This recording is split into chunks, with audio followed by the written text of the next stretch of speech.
James, this trilogy is complete. When you first started 10 years ago, did you have any idea where this would lead? And what has been the most surprising thing for you as a writer and director that has come out of this? Um, I think that from the beginning, I don't want to sound too egocentric, but I always had an idea that this could be a trilogy. I always had an idea that this was a bigger story than just one movie. And I always knew that I had a fuller story that I needed to tell from the very beginning about Rocket, about Nebula, about Peter Quill. And that's what I think that we've done. Each character has a beginning and an ending that ends at the end of this movie. So I always felt like this was going to be a bigger story.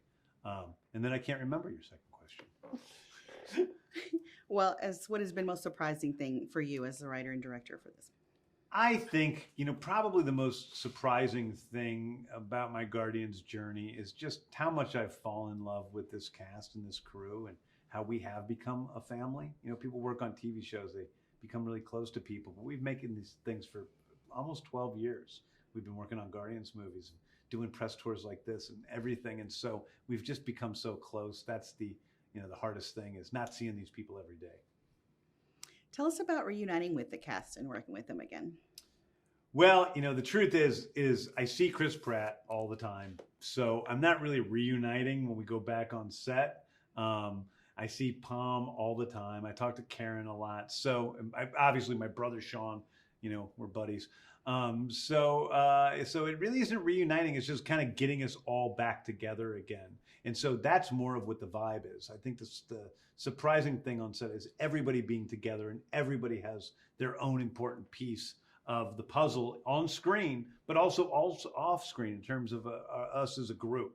Each person has their own specific piece of this family. From the very beginning, when Marvel first came to me and said, hey, would you be interested in doing this Guardians of the Galaxy movie? We're taking pitches on it. What do you think? I was a little afraid. I'm like, this could be stupid. This could be like Bugs Bunny in the middle of the Avengers. I didn't want to create a cartoony character to, ruin the MCU. And so I was driving home from that meeting. I was thinking about it. I'm like, okay, let's say that there is a talking space raccoon. Where did he come from? How could he be grounded? How could I feel real about this character? And I realized that this was the saddest creature in the world. This was a little guy who was taken, a little innocent animal and turned into something he didn't ask to be and was like nothing else in the universe. So he was completely alone. To me, that's the seeds of the entire Guardians franchise. That was always the story I was telling, and it leads to this. So I'm excited for people to see that because I think it's always been going that way. But not to mention the arcs for Nebula, for Peter Quill, for Kraglin. They all have their own story that we're telling that ends with Volume 3. You have a great blend of the practical and CGI in the film. Why is it important for you to do as much in camera, and what does it bring to the film? Well, I don't really have some obsession with doing things practically in camera with effects. What I look for is what is the best way to tell the story. So if an effect can be done the best with prosthetic effects, and we have more prosthetic effects in this than any movie ever made in the history of film, for real, then I'm going to do that. And if it's best served by doing computer, graphics, then I'm going to do that. So it's really what looks the best, what serves the story. If you have a raccoon running around who's talking and doing action scenes, you need to CGI that. We can't do that with puppeteering. It's just not possible. But if you're going to have a, vampire Batwoman who's going to have big emotional scenes with the rest of the cast, well, that is probably going to be, a prosthetic effect. And I find that something in a lot of movies they do is they just don't prepare enough. So they just do everything CGI because they're being lazy and they're not getting it done beforehand. And we just make sure to take as much time as we need to get things right so we can do it on screen when that's the best way to do it. How did you go about selecting the music for this film? Was it easier since you had done the two before, or did it present new challenges? I think the hardest thing about making this movie was putting together this soundtrack. I think on the first two movies, they were all, 70s AM pop hits. There's a limited supply, there's a limited amount of top 40, 70s songs that I could use.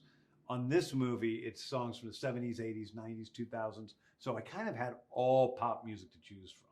And figuring that out was daunting. And I didn't want to let people down. I knew that the first two soundtracks were iconic in their own ways. And so I wanted to do something that was as good as those two things. And I worked really, really hard and switched out songs constantly, trying to figure it out, and eventually came with the mix we have, and I'm really happy with it. On the day the film wrapped, what did you say to everyone, and was it a bittersweet moment? I don't remember what I said to everyone on the day that we wrapped. I'm like, I'm working hard. I'm like, I love you guys. Goodbye.